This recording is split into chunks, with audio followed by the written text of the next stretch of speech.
Pijar Budaya Indonesia, Memijak asa, membangun budaya.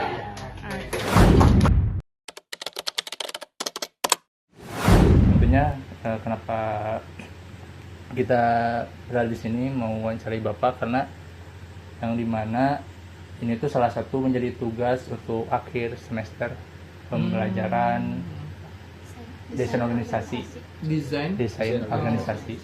Yang dimana itu tuh kita ditugaskan buat wawancara terkait organisasi. Organisasi atau komunitas. Iya, atau komunitas seperti itu, Pak. Sukses. Ini tuh Pak, ada nggak latar belakang kayak kenapa Bapak bisa terbesit buat ngasih nama Pijar Budaya Indonesia gitu? Oke. Sip. Latar belakangnya ada tiga hal yang melatar belakangi berdirinya gerakan ini.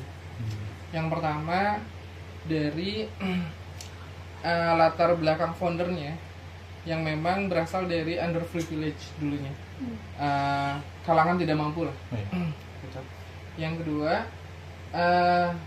karena saya sebagai founder bekerja di pemerintahan yang secara langsung memberikan, saya kerja di Kementerian Sosial, memberikan program-program bantuan, monitoring dan sebagainya, terutama PKH, program keluarga harapan, dan melihat bagaimana prosesnya, sehingga menimbulkan berbagai keresahan. Jadi dari keresahan, bantuan tidak tepat sasaran. Jadi yang kedua ini adalah latar belakangnya lebih ke keresahan akibat program pemerintah yang memang seolah-olah ya niatnya baik sebenarnya, ingin memutus mata rantai kemiskinan, tapi justru kemiskinan itu sendiri seolah dipelihara, sehingga orang-orangnya tidak berdaya. Bahkan saking keenakannya banyak bantuan-bantuan sosial yang sifatnya uang instan dan sebagainya, itu banyak orang yang pura-pura miskin. Orang kaya pun ingin jadi mencicipi bantuan sosial itu seperti apa. Makanya banyak manipulasi data dan sebagainya. Puncaknya di tahun 2020 ketika COVID. Bahkan kan kita juga tahu di pemberitaan media nasional, bahkan sekelas dewan pun, anggota dewan itu dapat. Emang seserius itu. Jadi itu keresahan kami lah terhadap tadi ya program bantuan sosial. Dan yang ketiga temuan. Jadi temuan kami terhadap isu anak-anak prasejahtera yang tidak punya akses finansial, ya, terhadap keresahan atau ya fenomena yang terjadi di anak-anak dari yang terlahir dari keluarga tidak mampu. Kami sudah mengumpulkan data. Sebenarnya ini kalau dijelasin panjang ya. Nah ini singkatnya lah kesejarahannya. Saya mendirikan Pijar Berdaya itu dibantu oleh sang istri juga. Ketika di tahun 2022 saya ingin memutuskan untuk resign sebenarnya. Kenapa? Karena saya masuk dari 2016 di Kementerian Sosial, prosesnya sesuai passion, dan memang saat itu di awal-awal masuk sampai 2020, saya pribadi dan rekan-rekan yang di Kementerian Sosial yang punya semangat idealisme yang tinggi itu diberikan keleluasaan untuk melakukan verifikasi validasi data, sehingga itu menekan kebocoran anggaran pemerintah, anggaran APBN. Itu kan uang pajak juga kan. Nah, kami diberikan kekuasaan itu sehingga kami bisa menambal kebocoran anggaran dari akibat data BPS yang tadi margin errornya tinggi kan. Nah, ketika ada pendampingan, maka itu bisa ditekan. Angkanya kan cukup tinggi. Nah, dari tahun 2016 sampai 2020 itu kami sudah melakukan istilahnya proses apa ya istilahnya, penjaringan begitu, penyaringan, jadi disaring. Nah, tapi mekanisme di tahun 2020 sampai kekinian, kami itu tidak diberikan kewenangan itu kembali. Paham tidak? Jadi ya semakin banyak data yang bocor kan. Meskipun mekanismenya kalau sebelum 2020, artinya sebelum Covid, kan kekuasaan untuk menentukan siapa yang berhak itu ada pada si pendampingan dari Kementerian Sosial. Nah, sekarang kekuasaannya itu lebih kepada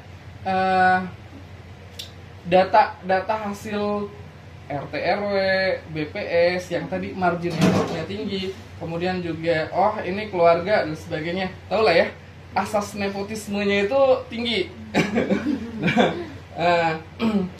Nah, saking udah jenuhnya, kok yang miskin itu jadi tambah banyak. Kemudian juga yang miskin itu juga ingin jadi lebih tetap dapat zona nyamannya di situ. Meskipun sebenarnya kan anaknya sudah kerja, kemudian juga sebenarnya harusnya sudah mapan, tapi tetap nggak mau keluar dari situ kan. Nah, yang kedua keresahan ya realita di lapangan gitu. Sama yang ketiga itu temuan.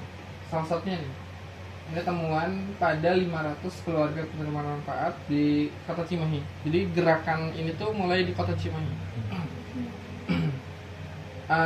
Kami kumpulkan 500 penerima keluarga manfaat KPM PKH Kota Cimahi.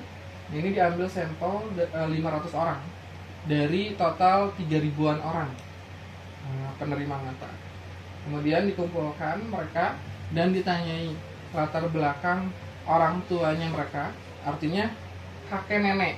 Jadi kan si penerimanya kumpulin, penerimanya kan biasanya orang tuanya gitu. Dari program Keluarga Harapan Kementerian Sosial.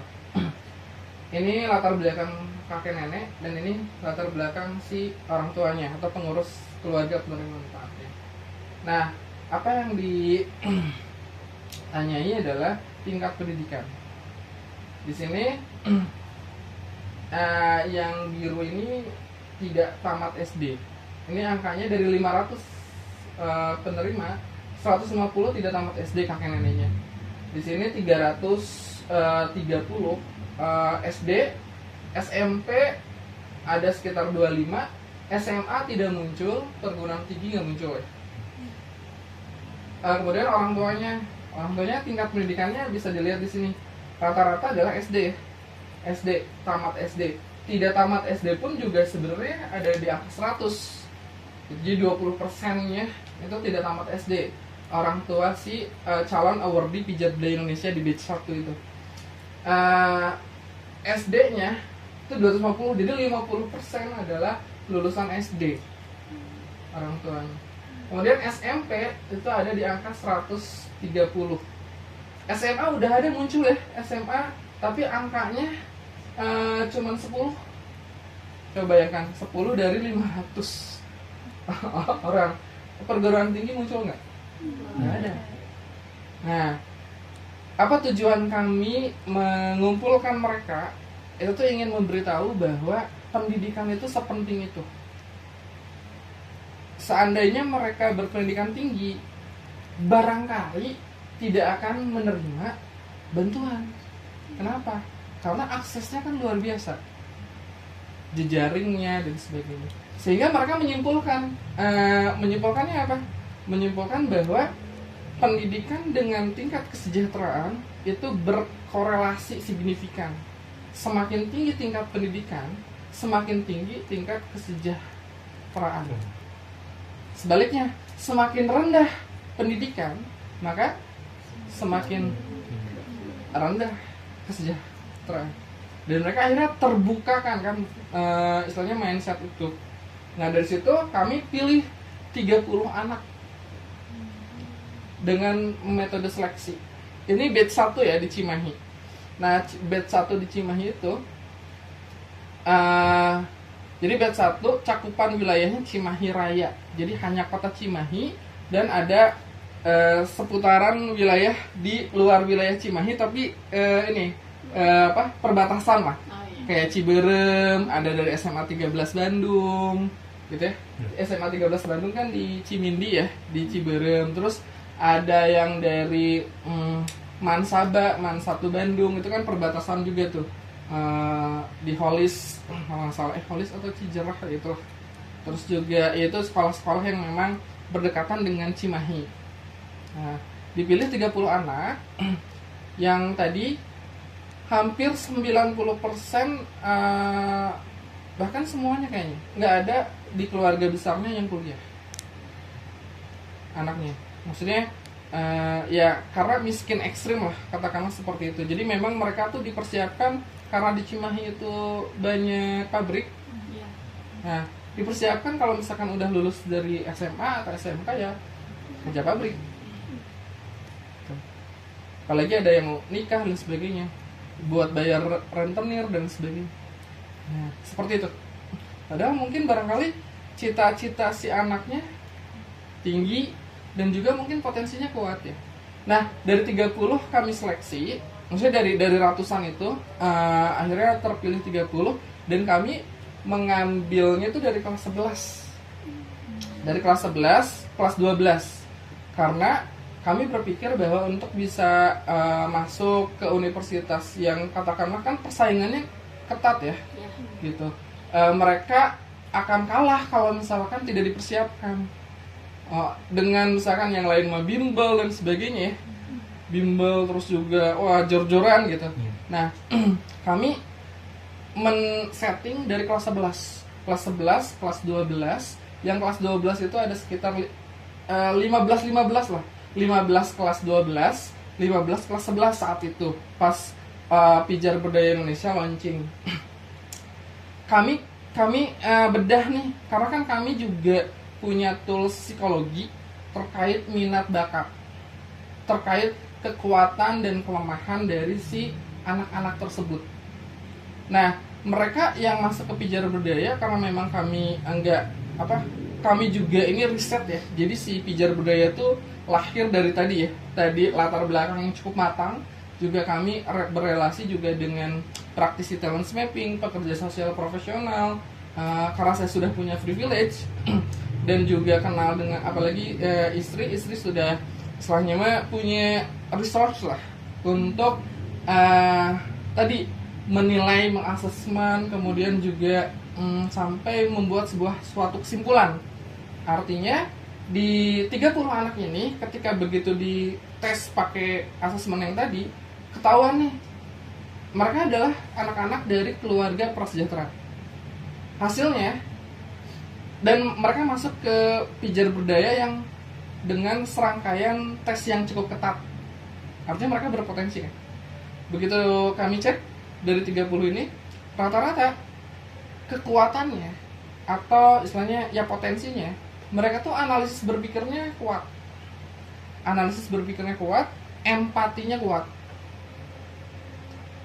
Tapi mereka sangat lemah, bahkan hampir rata-rata dari ke-30 ini itu punya kalau di ST30 namanya strength typology. Strength typology 30 salah satu alat ukur mengenal minat bakat gitu, potensi. Ada ambassador di situ. Ambassador itu dimensi kepercayaan diri, ingin tampil ke depan gitu ya, pede dan sebagainya, merasa dirinya berharga, merasa dirinya dibutuhkan. Itu tuh hitam berarti sangat di bawah. Jadi mereka itu gak berani tampil, merasa dirinya hina, merasa dirinya rendah, meskipun punya potensi sebenarnya. Kebayang gak? Karena ya seperti itu, lingkungannya membentuk dia seperti itu.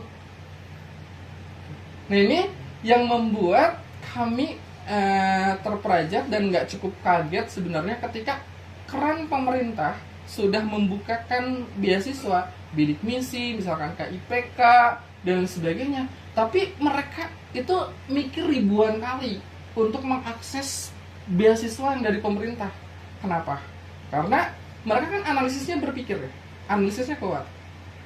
Kuliah itu butuh waktu 4 tahun 5 tahun misalkan. Terus meskipun beasiswa itu beasiswa cuman buat aku doang misal, adik-adikku gimana makannya, terus orang tuanya seperti apa, mereka mikir. Terus sarjana juga udah banyak kok sekarang, banyak kok pengangguran, kebayang nggak? Alih-alih mereka mengambil kesempatan untuk mengambil beasiswa misalkan, enggak, mereka terbentur dengan realita besok harus makan apa, paham nggak? Nah itu yang membuat beasiswa ke IPK barangkali misalkan teman-teman tahu mundur ke belakang itu banyak yang penerimanya tuh hedon ya, karena tidak tepat, karena yang mengakses itu bukan mereka bukan ini gitu, kebayang nggak? Bukan yang sebenarnya gitu. Nah makanya terbersit untuk mendirikan Pijar Budaya Indonesia. Jadi ada sebagai wadah sebagai wadah mereka untuk menjembatani mereka, mempersiapkan mereka, dan juga memberikan mereka beasiswa. Dan yang terutama adalah intervensi kami itu ke orang tua, karena orang tua sebagai sistem sumber utama mereka ya, secara langsung. Itu kami bekerja sama dengan berbagai profesi, berbagai lembaga juga untuk menciptakan ini, dari mulai bimbelnya gratis, terus juga dari mulai fasilitasi yang lainnya juga gratis, mereka nggak mengeluarkan uang sama sekali. Alhasil ini ya tujuan dari Pijar Budaya, memutus lingkaran kemiskinan, menumbuhkan soft skill, meningkatkan prestasi akademis. Jadi ada tiga kegiatan utama di Pijar Budaya Indonesia. Pertama adalah asesmen passion. Asesmen passion itu apa? Jadi menggali, menilai kesesuaian minat, bakat, dan kapasitas si anak. Kemudian juga menstrategikan pilihan jurusan yang sesuai dengan universitasnya. Gitu. Kemudian yang kedua, peningkatan aspek kapasitas akademik. Ya dengan ada tutor gitu ya, bimbel gitu. Itu yang kedua. Dan yang ketiga yang nggak kalah penting adalah peningkatan aspek capacity buildingnya, mental juang, semangat juang yang tadi ya, yang tadi udah saya ceritain bagaimana kerapuhan si anak-anak dari keluarga tidak mampu.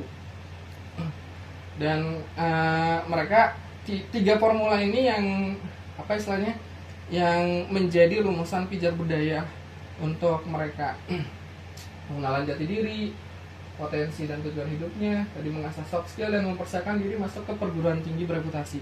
Jadi memang kami narasi awalnya adalah menyiapkan mereka ini untuk bisa bersaing dan nantinya bisa mempunyai jejaring akses yang luar biasa.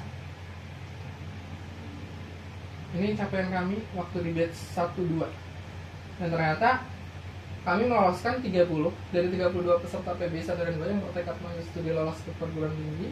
Tingkat keberhasilan 93,75%. Dan terbanyak ITB. Jadi bayangkan mereka sama sekali nggak expect, orang tuanya pun nggak expect bakal kuliah gitu ya. Dan akhirnya ya ternyata bisa. Ini waktu batch 2 ya. Ini waktu batch 2. Tingkat keberhasilannya di 93,75%. Itu mau dipoto dulu. Nah, udah belum? Dikasih nanti, kasih aja. Boleh bisa. Nah, ini kendala dan hambatannya ya pendanaan, tempat, fasilitas. Sebenarnya sekretariat Pijar Budaya bukan di sini. Itu ada di Cimahi. Tapi kalau Cimahi kan jauh ya.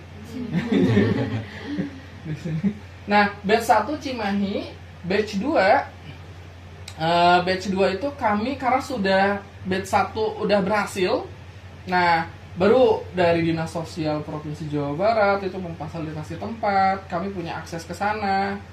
Kemudian juga dari berbagai donatur dan sebagainya.